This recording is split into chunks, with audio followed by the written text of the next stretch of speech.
Salut à tous. Alors moi c'est Stachi41. Première vidéo que je fais sur YouTube. Ça fait 3 ans que je fais ça, le modélisme en voiture. J'ai essayé un peu de drone, un peu de bateau. Mais moi je suis plus terre. Puis, avec le fauteuil c'est plus simple de retourner sa voiture qu'aller chercher son bateau dans l'eau ou alors un drone dans un arbre. Pour mon cas. Donc pour la première vidéo, je voulais vous présenter la Traxxas Eurevo. Ce n'est pas la nouvelle. La nouvelle, je l'ai, mais elle est partie chez un collègue. Donc celle-là, cette bagnole-là, moi je l'adore. J'adore, j'en ai une, deux, trois, quatre. J'ai 4 Evo. Avec cette voiture-là, j'ai fait tout et n'importe quoi. J'ai vraiment poussé cette machine jusqu'au bout. Après celle-là, elle est à peu près sortie du carton, à part qu'il y a une barre de renfort ici, que je vous expliquerai pourquoi il la faut absolument. Dessus, il y a un moteur Castel 2200 kV avec un variateur Black Mamba, je crois Castel. Pas de différentiel central, donc un skipper. Différentiel avant-arrière, un dixième. Donc pour le poids de la voiture et la grosseur de la voiture, moi je trouve que c'est un peu juste. Au début ça roule très très bien et on commence souvent à casser les différentiels de derrière, les pignons d'attaque, pas à l'intérieur mais les pignons d'attaque. Je vais vous expliquer pourquoi, pour moi, mon avis à moi. Après sortie de carton, ça reste une très bonne voiture, c'est pas les roues d'origine. Les pneus d'origine, je les ai montés sur une autre voiture, mais en 4S, vous pouvez faire n'importe quoi, vous n'allez pas les exploser. Après en 6S, ils gonflent beaucoup, donc si vous commencez sur cette voiture là, je vous conseille en 4S. Pour passer en 6S, vous allez taper dedans parce que le 6S c'est comme une maladie, on tape dedans, en 4S, on peut taper dedans, c'est puissant mais c'est gérable. Donc en 6S, si vous êtes débutant, vous allez taper dedans, vous allez sauter des buts, accélérer comme des fous pour faire des backflips, les pneus vont gonfler. Vous allez vouloir essayer de faire des donuts en rond. Donc ces deux roues là, si vous les faites sur la gauche, ces deux roues là vont rester sur le sol et puis celles-là vont gonfler et pas. C'est ce qui m'est arrivé quand au début je l'ai eu cette voiture là, j'ai tout essayé, j'ai acheté des pneus énormes, j'ai acheté des pneus fins, j'ai fait beaucoup de choses avec. Après sortie de carton, bah là c'est défaut. Surtout sur les biellettes ici, les biellettes de direction. Un choc sur la roue comme ça ou même derrière que ça vienne taper, c'est les biellettes qui viennent qui sautent. Bon après ça sert de fusible. Moi spécialement je préfère casser une biellette qu'un triangle ou un cardan. Donc dessus il y a des barres de suspension et des barres de direction renforcées. Les biellettes doivent être renforcées car j'ai pas réussi à en casser une, en tordre oui, mais que le filetage de la biellette se défait de la barre, ça ne m'est pas arrivé encore. Donc ça doit être solide quand même, ça tient le coup, je vais pas me plaindre là-dessus sur ces barres là. Après, gros problème de cette voiture, différentiel arrière. Quand on achète la voiture neuve, de l'usure se fait partout. Moi j'ai les roues qui bougent de partout, c'est pas ça le plus grave. Après le châssis il est en plastique. Et il y a un moment, les différentiels derrière vont péter. Pourquoi? Parce que sur cette voiture là, il n'y a pas de différentiel central et la sortie des cardans qui est en dessous se fait pas central mais en avant. Donc le cardan avant est plus court que celui-là de derrière. Donc le cardan avant quand il tourne en 6S, je parle en 6S parce qu'en 4S c'est rare de faire ça. Mais en 6S, le cardan de devant est plus court. Donc moins de ballonnement ou de vibration par rapport à derrière. Parce que celui-là de derrière est beaucoup plus long. Et le problème il est là, c'est qu'il est trop long et quand on accélère, au début non, et quand le châssis commence à avoir un peu d'âge, donc on va dire une petite trentaine de packs, le cardan derrière est long et quand on accélère, comme c'est des cardans en plastique, il faut un tout petit peu ça au début. Puis après il faut un peu plus ça. Et les différentiels à l'intérieur, ça vibre. Donc le pignon d'attaque avec l'autre pignon d'attaque, celui-là qui rentre et celui-là qui fait tourner les roues, et bien au bout d'un moment les dents elles sautent. Donc Traxxas, qu'est-ce qu'ils ont sorti pour éviter ce ballonnement par rapport au châssis qui est fin à cette base là? Traxxas ont sorti une barre pour éviter ceci. Donc je l'ai acheté, je l'ai installé. Et puis j'ai continué à rouler avec, j'ai changé bien sûr les pignons d'attaque, les différentiels à l'intérieur n'ont rien, donc on n'a pas de problème là-dessus. Et puis il y a un moment, ça a recommencé. Alors je me suis dit, il y a un problème, pourtant j'ai mis la barre. Et après j'ai démonté la voiture une fois complètement pour voir ce qu'il y avait vraiment comme problème, donc je l'ai mis à nu et j'ai trouvé le problème. Alors là j'ai un châssis, c'est le châssis de celle-là. Donc on voit bien que devant les sorties qui est là, le cardan qui est là est plus court que celui-là de derrière. Donc quand celui-là de derrière il est grand comme ça, il est plus grand, excusez-moi j'ai un peu de mal, handicapé aussi hein, comprendre. Donc le cardan qui est là, quand on accélère, il a du jeu. Il a du jeu et ça fait, ici ça bouge énormément. Bon là la main, j'ai pas de force, je m'appelle pas Superman. Et ça, le problème, il vient de là. Je sais pas si vous voyez correctement. Voilà. Ça vient de là. Là, ça fait de l'usure. Ça fait de l'usure et la sortie du différentiel vient s'encocher là-dedans. Et avec les vibrations du cardan qui est plus grand, et ben au bout d'un moment, le différentiel il se balade. Il se balade là-dessus. Il vient en haut et en bas, avec les vibrations. Bon, c'est gros, hein, c'est pour exagérer, mais ça fait des tremblements. Donc, il y a un moment, le pignon d'attaque ici vient bouger à l'intérieur avec les vibrations et ça bouffe les dents. Donc,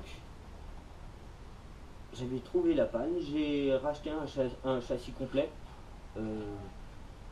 25 € sur eBay, donc ça reste quand même assez respectable.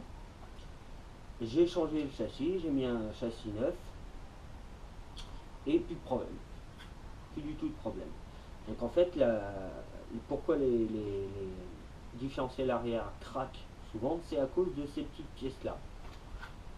Je vais les mettre de près.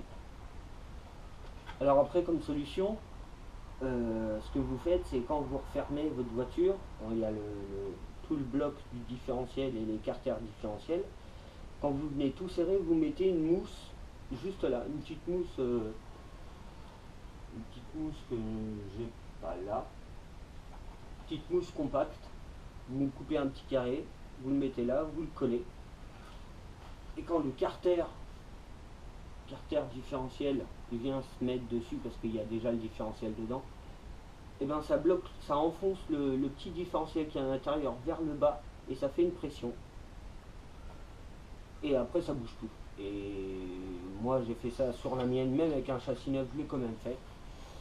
J'ai plus de problème de différentiel arrière. Donc ça c'est cool.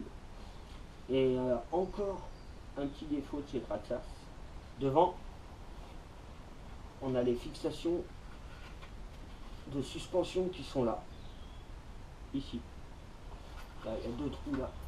Un là et un là. Il y a les deux trous de devant. Bon, le châssis là, il a mangé. Hein. Il y a les deux trous de devant avec le troisième trou pour que les, j'allais dire étoiles de suspension, non, pour le système d'accroche de coque. Je sais plus comment ça s'appelle. J'ai perdu le mot. Donc ça fait 4 vis, 5 vis, comme derrière.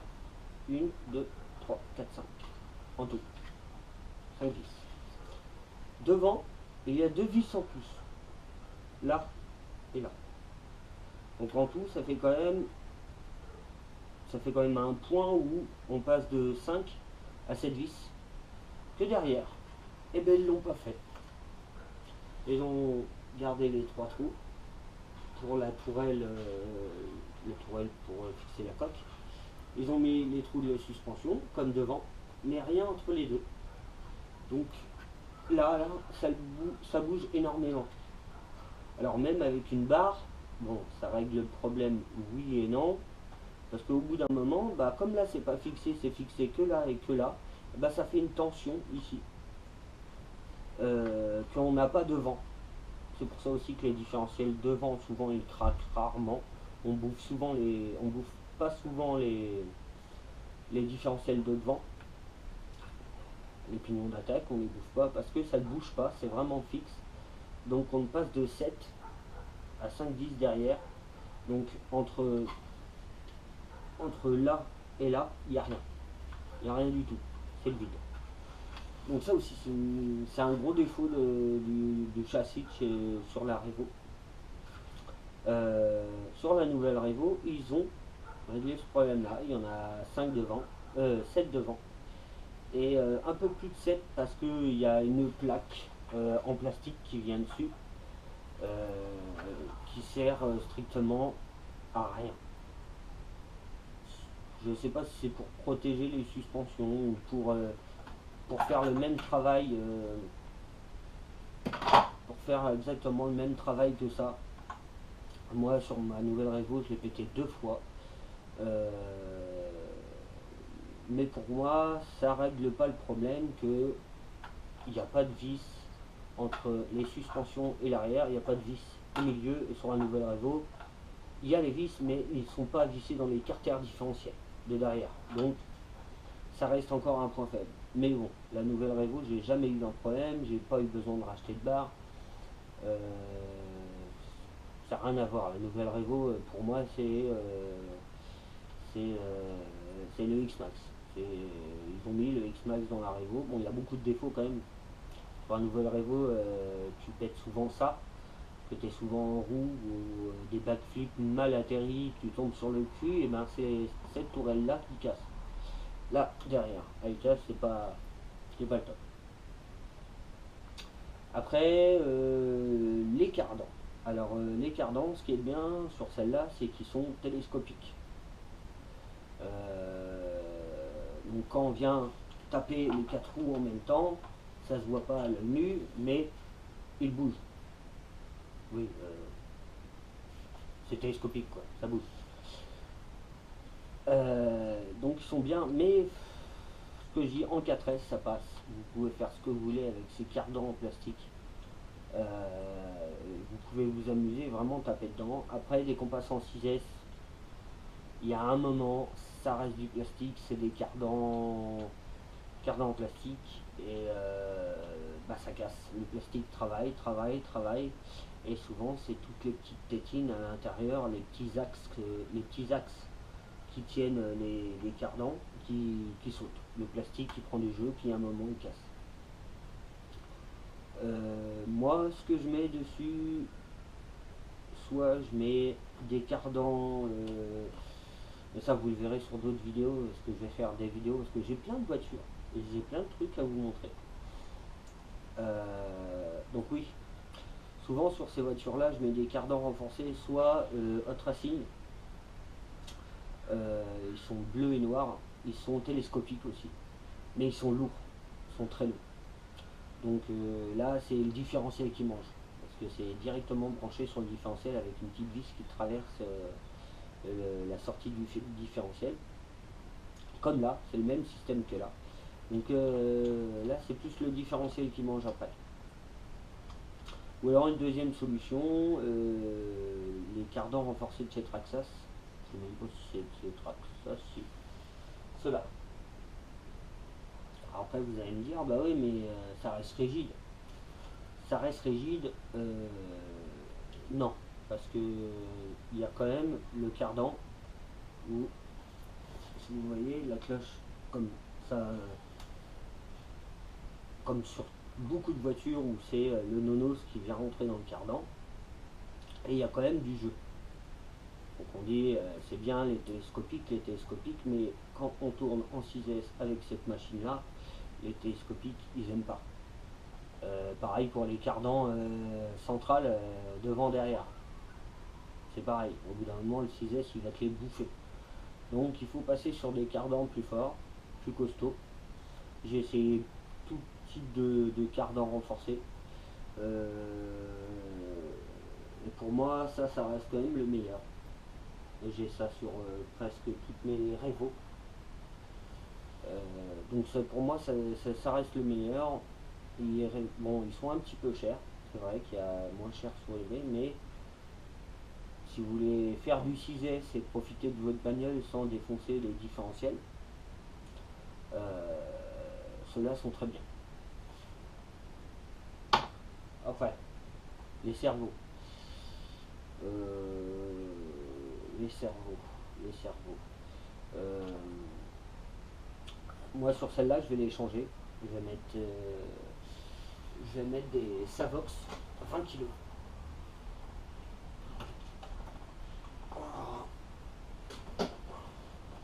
C'est des Savox Digital SA-1256TG. C'est des cerveaux de 20 kg. J'en mets deux quand même. Parce que quand on passe en 6S, ou même en 4S, le sauve-cerveau il mange beaucoup. Si on fait beaucoup de sauts dessus, si on atterrit comme ça avec les roues, si on vient taper vraiment violemment, les cerveaux n'aiment pas ça. Et avec des pignons en plastique, ils aiment encore beaucoup moins, quoi. Je vois pas pourquoi ils ont mis des pignons en plastique dessus.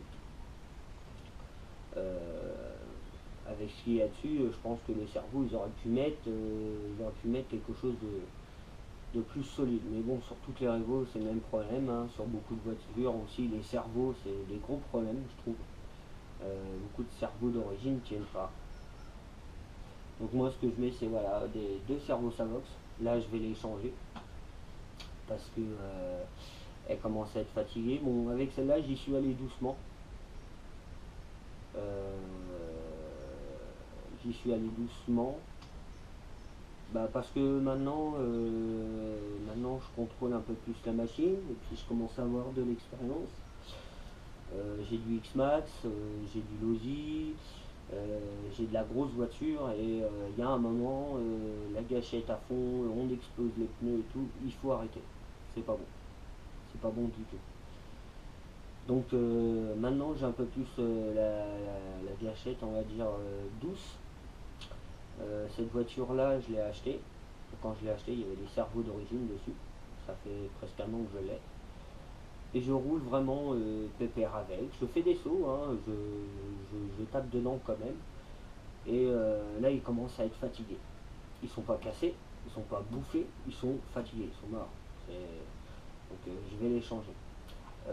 Moi après ma première Revo, quand j'ai tapé dedans, 3 sorties, cerveau mort. Tu joues le bourrin, tu veux jouer le malin, tu as un 6S ou un 4S, tu joues le malin, les cerveaux ils vont pas aimer. Après, avec le temps, tu apprends à piloter, tu apprends à tomber, tu apprends à sauter.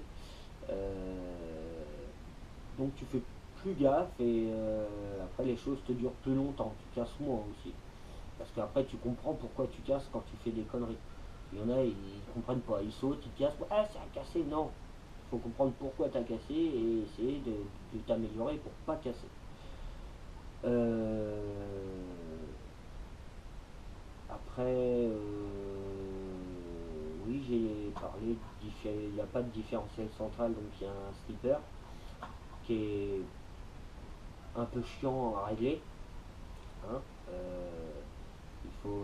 Puis il faut être doux sur la gâchette. Si vous appuyez comme un pété sur la gâchette, comme moi, pignon plastique, il m'a fait 5 minutes. Il a fondu. Alors les dents, non. Les dents du pignon moteur, non.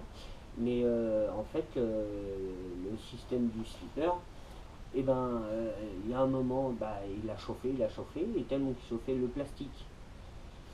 Le plastique a chauffé et ça a fondu.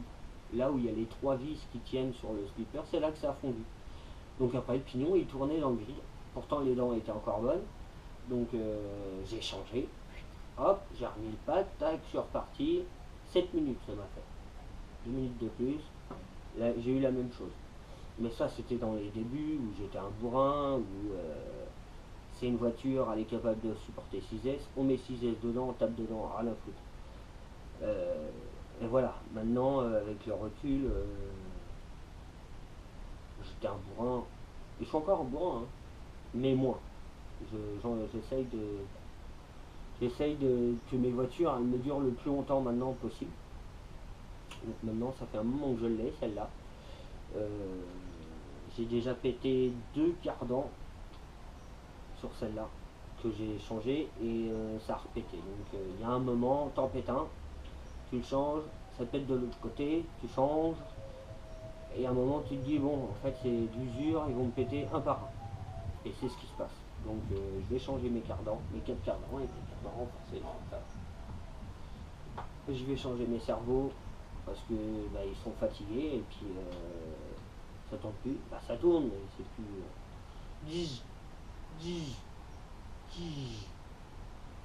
Voilà hein, c'est pas le top.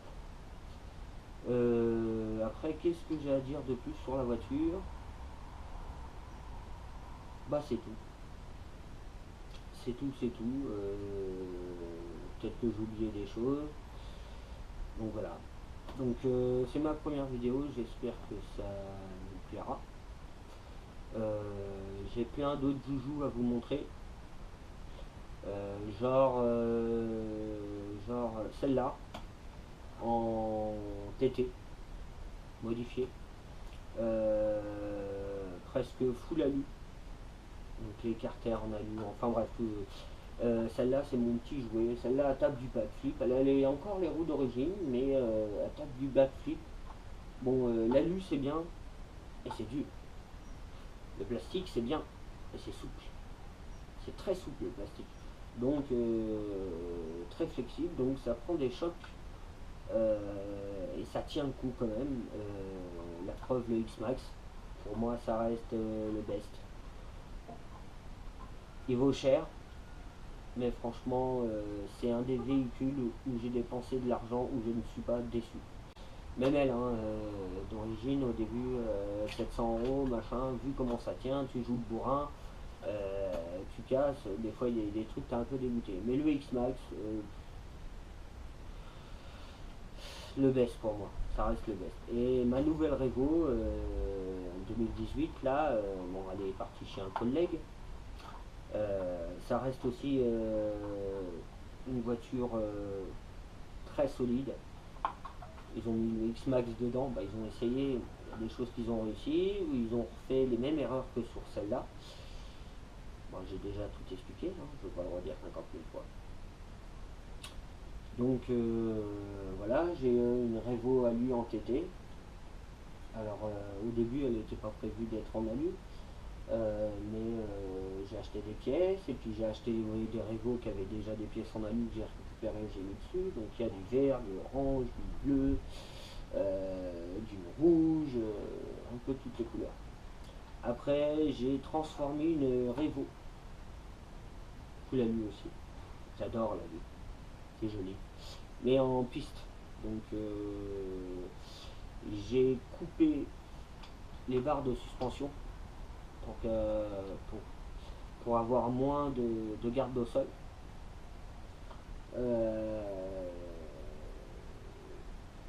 Je vous montrerai tout ça sur le moment venu. J'ai de la pioche TT en bas, par là. Là, c'est une pioche TT aussi transformée, mais en piste. J'ai plusieurs véhicules. Je vous les montrerai dans d'autres vidéos. Donc voilà. Et ben, sur ce, à très bientôt, j'espère. Et j'espère que la vidéo vous a plu. Vous dites ce qui va pas sur la vidéo, que ce soit la lumière, que ce soit mon fauteuil si j'aime. Non, je rigole. Je veux tout savoir. Que si c'est bien ce que je dis ou trop de lumière ou je sais pas. Vous dites ce que vous en pensez. Et puis on verra la suite avec les autres vidéos. En tout cas, j'espère que ça vous a plu. Allez les gars, à plus tard.